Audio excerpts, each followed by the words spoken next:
Hi guys, welcome back. In today's video, I want to talk about how TikTok is actually kind of ruining quiet luxury brands. And I want to take Hermes as an example because I have been seeing Hermes all over the place, all over my social media, on any platform really, rather it's people showing off their Oran sandals or their Birkins and Kellys or you name it. I mean, it gets a lot of views, right? So I think that's why people are doing it.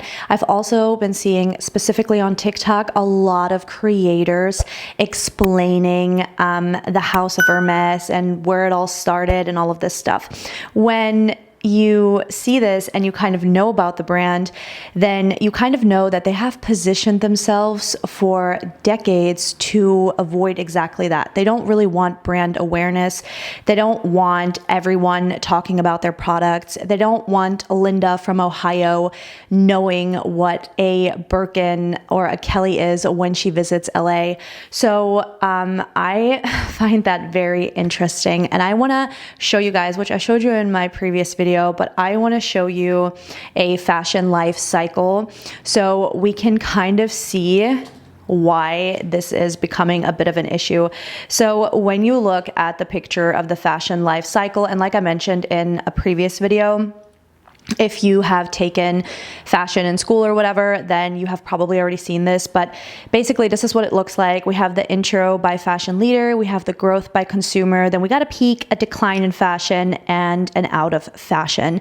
Now, I will start off by saying that this is kind of how fashion works, right? And not just in a luxury world, like with anything. This is a great example for people that have never seen this to kind of understand.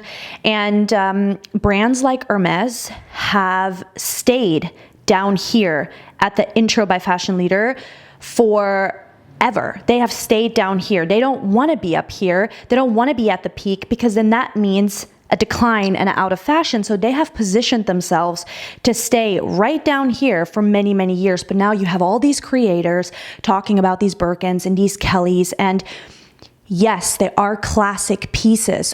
But what we're seeing right now, these bags and the brand, I would say, is at a peak, because of how many people are talking about it, how many people are explaining the history on TikTok and showing their Birkins and their Kellys, and it's just become this huge, popular, trendy thing. And so now we are probably looking at being at a peak, and then the next thing you know, nobody will talk about it. And I'm not saying nobody's going to buy Hermes bags or nobody's going to buy Kellys or whatever, you know, but I am just saying that with people on TikTok specifically blowing this stuff up, it's actually the brand doesn't want that, right? Because we have seen where they have positioned themselves. They have a targeted customer that they, you know, market to or whatever, and that's it. And so I find this quite interesting whenever I see these videos on TikTok. And it's not just Hermes, right? I use this as an example, but there are many quote unquote quiet luxury brands that we're kind of seeing this happen with. And yeah, it's really quite interesting. Let me know what you guys think about it. I wanted to make a little shorter video today. I hope you guys liked it, and I'll see you in my next one. Bye.